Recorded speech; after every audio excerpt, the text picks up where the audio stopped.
master views the parts with compassion because he understands the whole. His constant practice is humility. He doesn't glitter like a jewel, but lets himself be shaped by the Tao, as rugged and common as stone. Return is the movement of the Tao. Yielding is the way of the Tao. All things are born of being. Being is born of non-being. When a superior man hears of the Tao, he immediately begins to embody it. When an average man hears of the Tao, he half believes it, half doubts it. When a foolish man hears of the Tao, he laughs out loud. If he didn't laugh, it wouldn't be the Tao. Thus it is said, the path into the light seems dark. The path forward seems to go back. The direct path...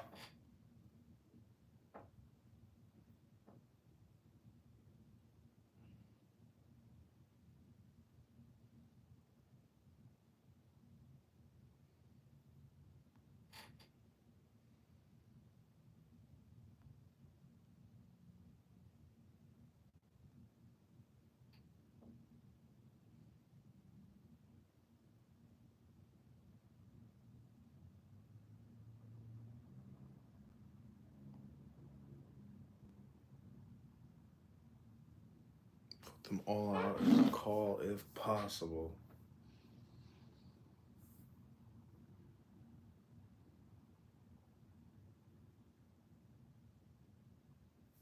You gotta go.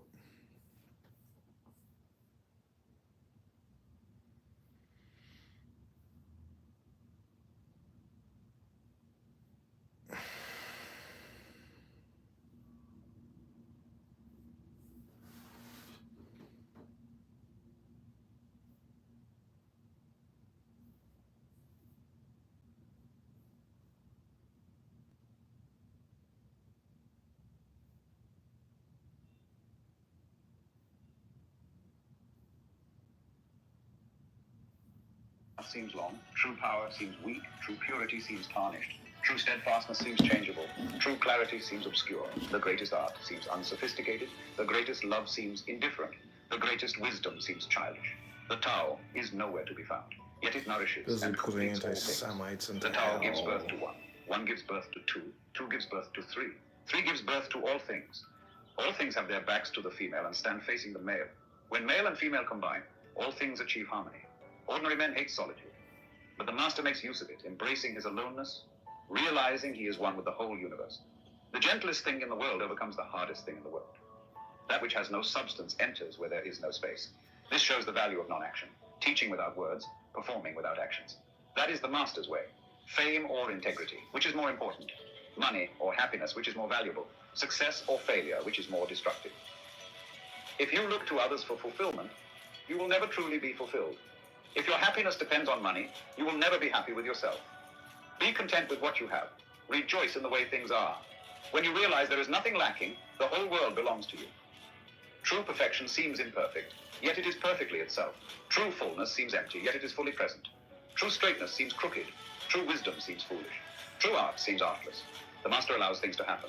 She shapes events as they come. She steps out of the way and lets the Tao speak for itself. When a country is in harmony with the Tao, the factories make trucks and tractors. When a country goes counter to the Tao, warheads are stockpiled outside the cities. There is no greater illusion than fear, no greater wrong than preparing to defend yourself, no greater misfortune than having an enemy. Whoever can see through all fear will always be safe. Without opening your door, you can open your heart to the world. Without looking out your window, you can see the essence of the Tao. The more you know, the less you understand. The master arrives without leaving, sees the light without looking, achieves without doing a thing. In pursuit of knowledge, every day something is added. In the practice of the Tao, every day something is dropped. Less and less do you need to force things, until finally you arrive at non-action. When nothing is done, nothing is left undone. True mastery can be gained by letting things go their own way. It can't be gained by interfering. The master has no mind of her own. She works with the mind of the people. She is good to people who are good. She is also good to people who aren't good. This is true goodness. She trusts people who are trustworthy. She also trusts people who aren't trustworthy. This is true trust.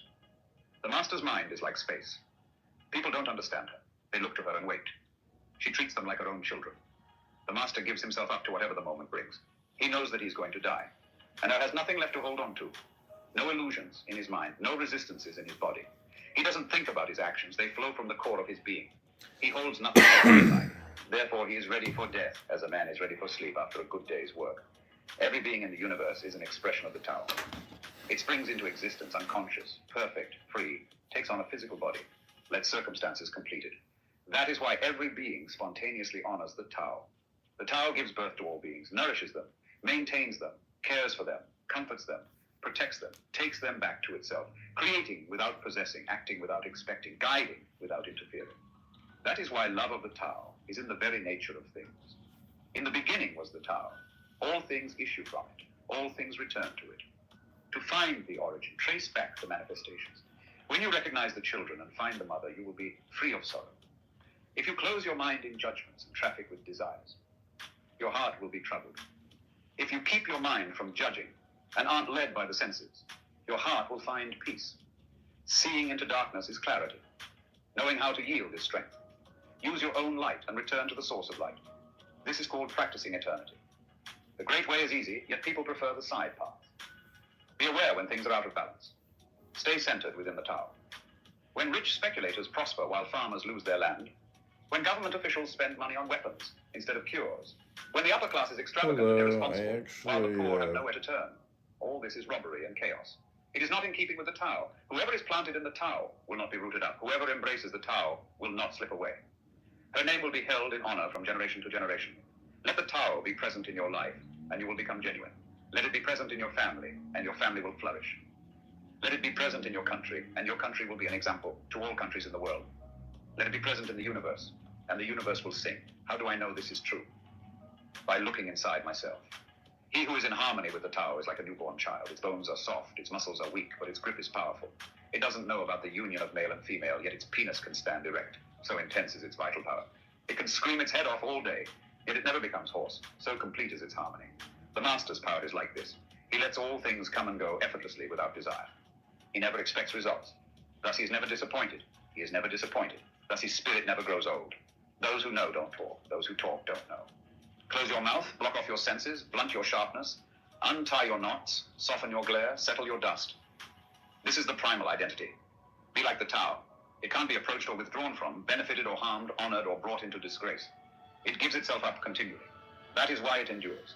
If you want to be a great leader, you must learn to follow the Tao. Stop trying to control.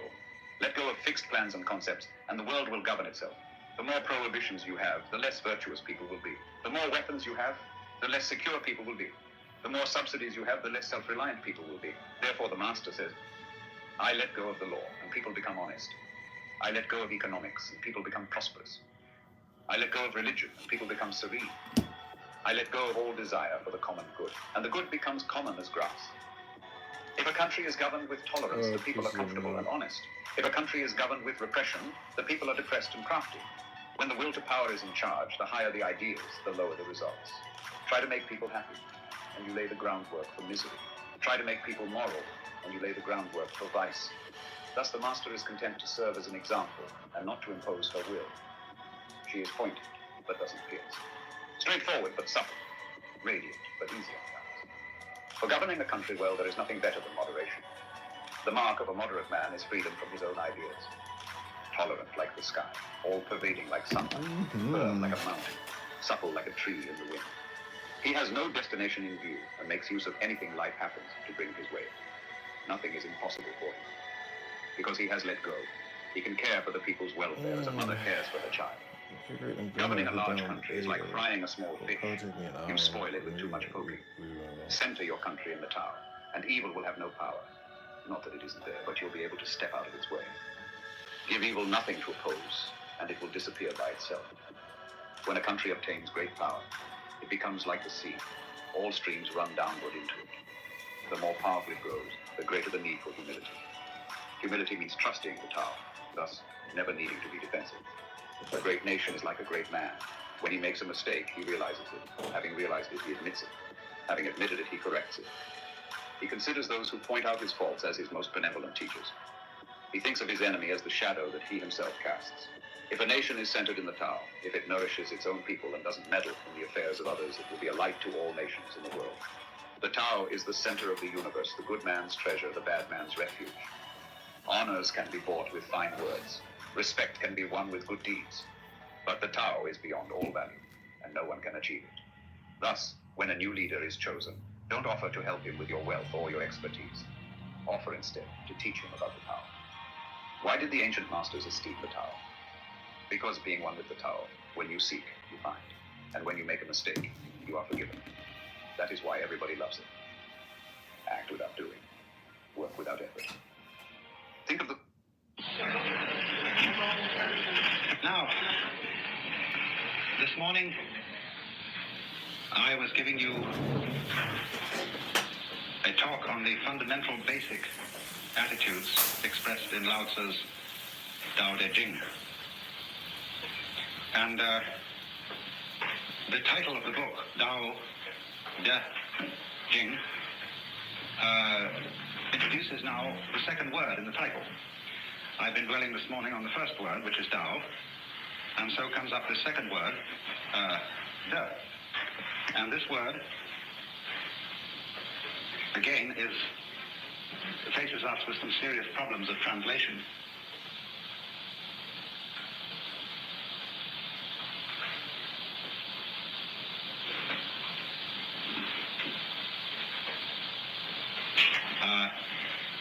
Ordinarily translated virtue. But virtue, as we understand it today, isn't at all appropriate. The nearest kind of, when we speak of the healing virtues of a plant, that's nearer to the meaning of this word, death. The Japanese pronounce it toku, the Cantonese duck, and the Northern Mandarins approximately de. And in the section of the Lao Tzu where this is really introduced, the text says something like this: the superior virtue, not virtue, thus it has virtue. Inferior virtue can't let go of virtue, thus not virtue. And we more or less paraphrase that by translating: superior virtue is not conscious of itself as virtue, and therefore it is virtue. But inferior virtue is so hooked up with being virtuous, or hooked on being virtuous, that it's not virtue. Now then, therefore, this word is a connection of virtue and magic.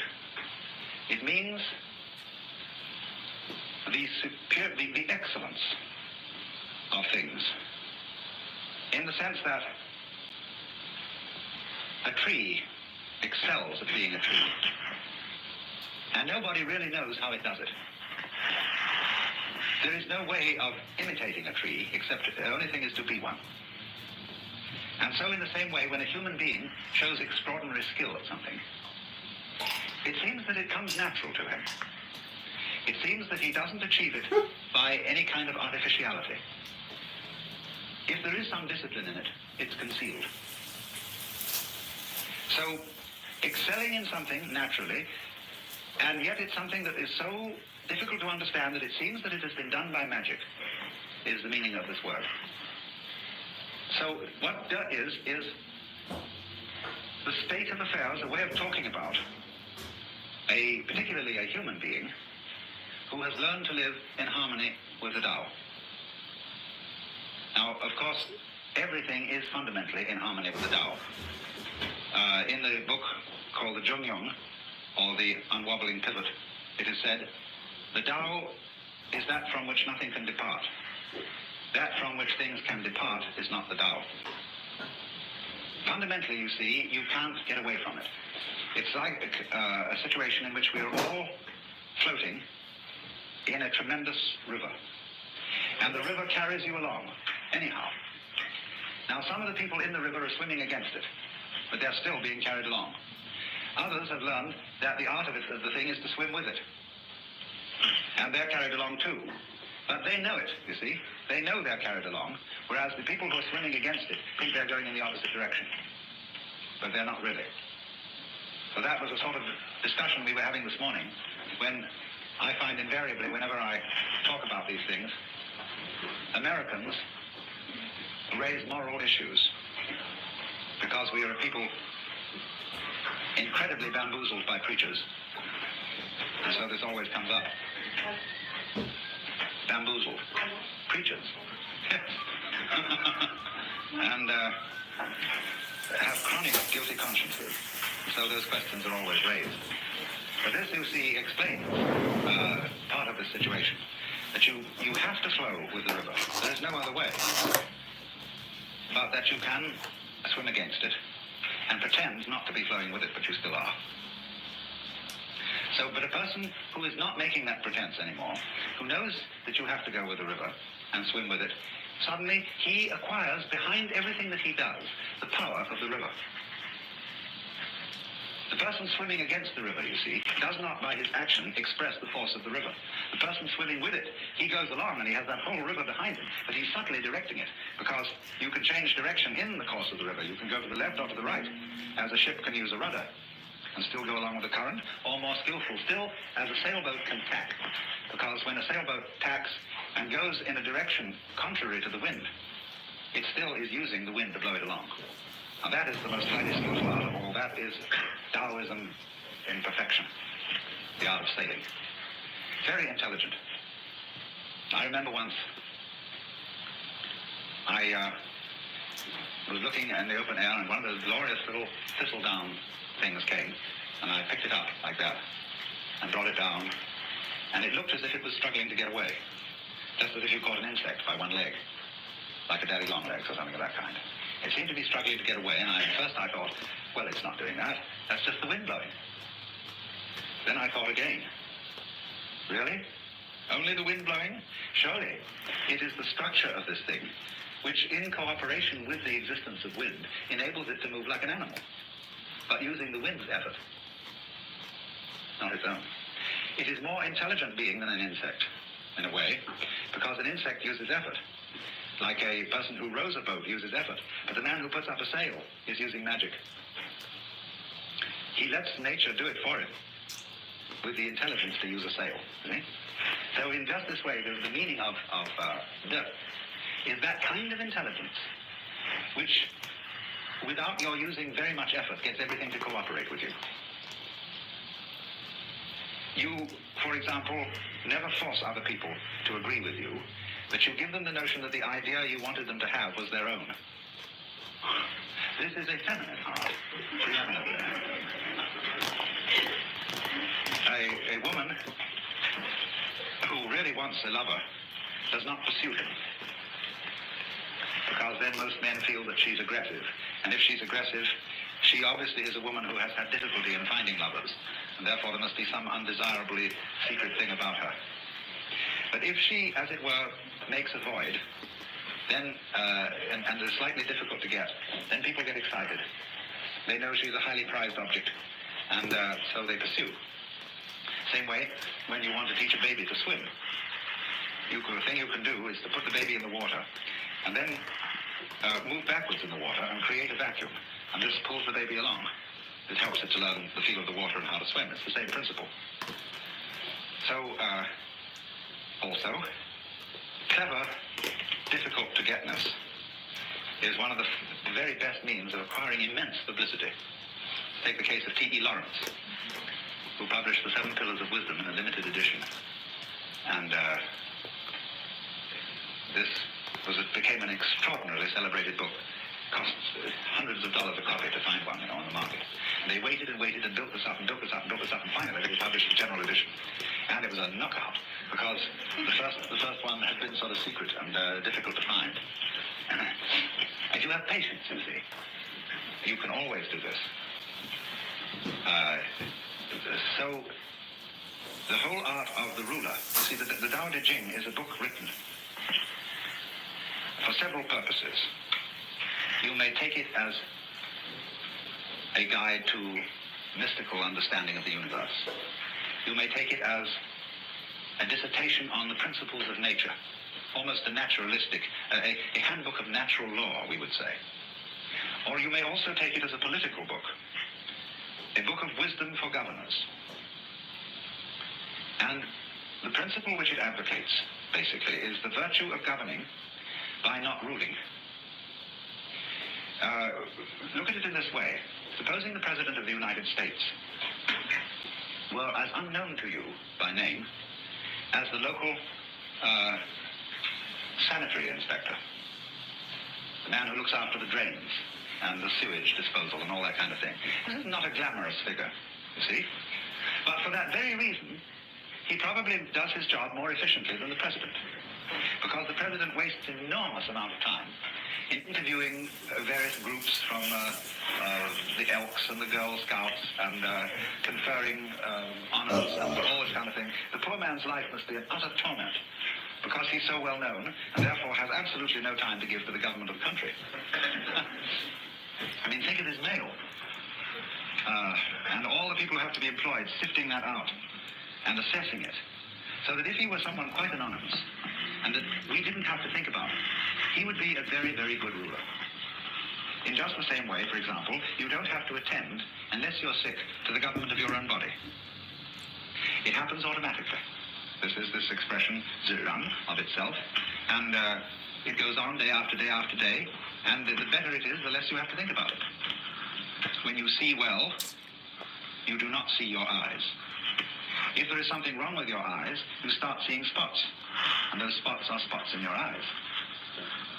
When you hear well, you never hear your ears. But when they start singing, you know, then you're starting to hear your ears, and your ears are getting in the way of their own hearing. So on the deepest level, a person as a whole can get in the way of his own existence by becoming too aware of himself. And then he lacks this quality. There. Now, the Taoists then propose that there be something to help people get back to Tao and to be able to be in a state of death, so that they wouldn't get in their own way. And this is connected with the idea of being empty. Emptiness, being somehow vacant, was the secret of the thing.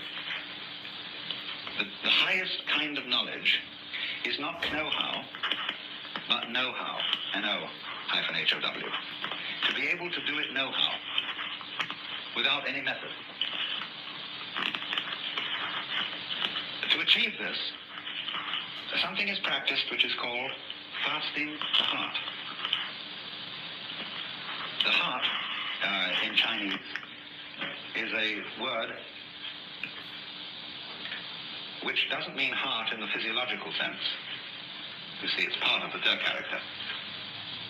Shin. It's usually located about here. And it means heart-mind. It's equivalently translated as mind. And in all the Zen texts where the word mind is used, no mind, mushin, it is this character. The psychic center. Now, the best kind of heart is absence of heart. In English, the word heartless has a very bad connotation, as does the word mindless. A heartless person is an inconsiderate, unfeeling person. A mindless person is an idiot. But a person who has mushin, or no mind, or no heart in Chinese, is a very high order of person. It means that his psychic center doesn't get in its own way. It operates as if it wasn't there. Zhuangzi says that the highest form of man uses his shin like a mirror. It grasps nothing, it refuses nothing, it receives but does not keep. And the poem says when the geese fly over the water, and they are reflected in the water, that the geese do not intend to cast their reflection, and the water has no mind to retain their image. So, the whole thing is, you see, to operate in the world as if you were absent. Now, this is built into us physiologically, fundamentally. Let me ask you simply, what is the color of your head from the standpoint of your eyes? Your eyes don't see your head, do they? You look all around, and you see everything else, but your head you don't see. Do you feel that your head is black? No. Hasn't any color at all. Outside, you see your field of vision is an oval, two eyes, and this creates sort of two centers of an ellipse. So there's this whole field of vision. Now, experiment. What is beyond the field of vision? What color is it where you can't see? It isn't black. This is an important point. It's no color at all beyond there. And in this way, you can get an idea of what is meant by that character that I discussed this morning, Xuan, which although it formally has the meaning of darkness, this one, although it formally has the meaning of darkness and the deep and the obscure, it actually refers to this kind of no color, which is the color of your head, so far as your eyes are concerned. Now, so in this sense, the invisibility of one's head, almost the not having of any head at all, is the secret of being alive. To be headless, you might say, to have no head. In just the sense I'm talking about, is our way of talking about the Chinese expression, mushin, no mind.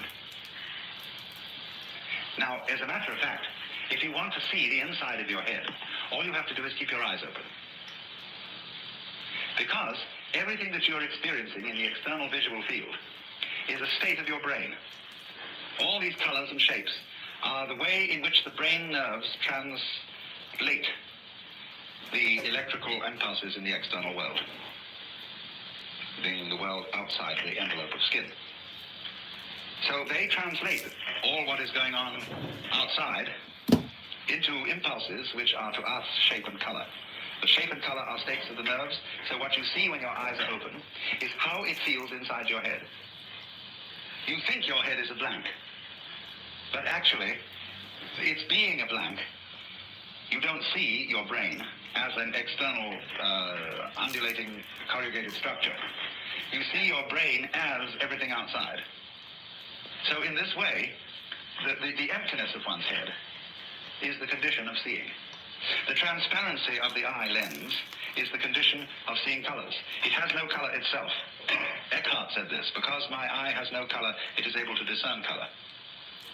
This is in Germany in the 13th century. This is fundamental Taoist idea of being absent as a condition of being present. Being not there. So, Zhuangzi says, when your belt is comfortable, you don't feel it. When your shoes are comfortable, it is as if you weren't wearing any. Likewise, your clothes, you see. The more you are aware of these things, the less properly they are made, or the less properly they fit.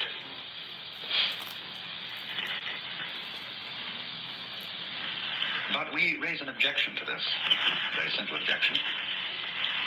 If I don't know I'm there, I seem to be missing everything. We want to know that we know. If we're happy and we don't know we're happy, we might just as well not be happy. To be happy and to know that you're happy is really the overflowing of the cup of life. Of course, the penalty for that is to be miserable and to know that you're miserable. Some people are miserable without knowing it. But, you know my limerick, there was a young man who said, though, it seems that I know that I know. What I would like to see is the eye that knows me when I know that I know that I know. And this is the great human predicament. The development of self-consciousness, the development of the possibility of reflecting upon one's own knowledge. And this is simultaneously a blessing and a curse. And Taoism does not escape this problem. I mean, it doesn't avoid this problem, it deals with it. But it doesn't deal with it obviously. So we get back to this fundamental verse about the nature of De. What is highly virtuous is a virtue that is not conscious of itself as virtue. The moment it's conscious of itself as such, you see, it fails. So in this way, we love to see a child dancing all by itself, lost in the dance and not performing for an audience. And we say, oh, if only I could dance like that. If only I could become like a child again, innocent. But then soon we know when parents notice how beautifully a child dances, and they all approve of it and say to this child, dance for us. The child begins to lose this power. And it puts on airs, it knows it's noticed. And we don't like that. We say, that's affectation, that's showing off, that's phony. What we want you to do is to dance as if you had no audience, not even yourself. Which of course puts the child in a double bind. Because it says to the child, we require you to do something that will be acceptable only if you do it as if it wasn't required. We do that all the time to our children and to each other. You must love me. After all, you promised to do so when we got married, didn't you? And so on. So, this is the difficulty. But somehow, a very great artist, in the maturity of his life, somehow is able, at least to give the impression, that he does what he does without playing to the gallery, without self-consciousness. It seems perfectly natural. So how does he get there? There was a Taoist sage, later Lao Tzu. His name was Lieh. We romanize that as L-I-E-H, Lieh. And he had a reputation for being able to ride on the wind. So light. Zhuangzi says in one place, it's easy enough to stand still. The difficulty is to walk without touching the ground. Because in the state of being in accord with the Tao, there is a certain feeling of weightlessness, parallel to the weightlessness that people feel when they get into outer space or when they go deep into the ocean. This is, of course, connected with the sensation that you're not carrying your body around. I described this morning the sensation that an expert driver has when he really is with it on a car, that the hill lifts him up and drops him down the other side, that he and the road are all one process. And that's equivalent to the sense of weightlessness. And so this is connected to, this is the inner meaning of Lieh riding on the wind. When Suzuki was asked, what is it like to have Satori, he said, it's just like ordinary everyday experience, except about 2 inches off the ground. And so we say in our own songs, walking on air, never a care, something is making me sing, tra-la-la-la, like a little bird in spring. What is this then, weightlessness? It means, of course, partly that you're not moving around in constant opposition to yourself. Most people move in constant opposition to themselves because they are afraid that if they don't oppose themselves all the time, something awful will happen. See, it's so easy to bend your arm. No problem at all. But supposing you make a fight about it, and you take these antagonistic muscles, as they're called, and fight them against each other, so that you have to bend your arm like that. See? Well, how ridiculous.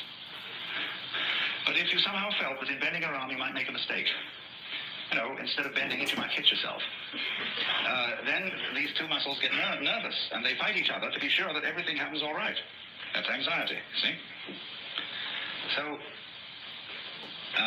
when the human being developed the power to be aware of himself, to know that he knows, in other words, when the cortex was formed over the original brain, he fell from grace. That was the fall of man. Because when he felt, he had the sensation of being in charge, of being in control of himself, and you can only have that sensation when you are aware of what you're doing, he got anxious. Am I aware enough of myself? Have I taken enough factors into consideration? Have I done all that should be done? And then he started trembling.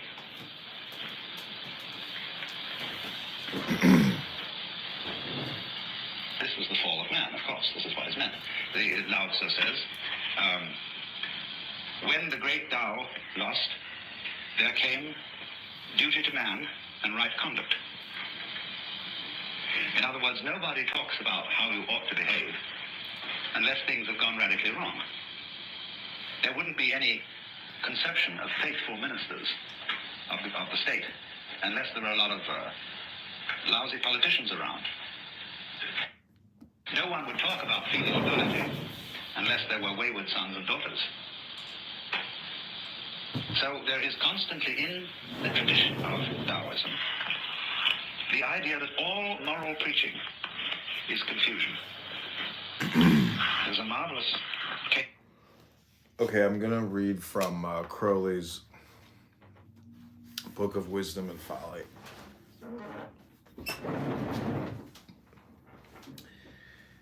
This is on the method of science. Actually, I'm going to restart the YouTube, so we'll keep playing Watts, and then we'll do this in about 1 minute. Of this in the Zhuangzi book, where there's an alleged conversation between Confucius and Lao Tzu. in which Lao Tzu asked Confucius to explain to him what is charity and duty to one's neighbor.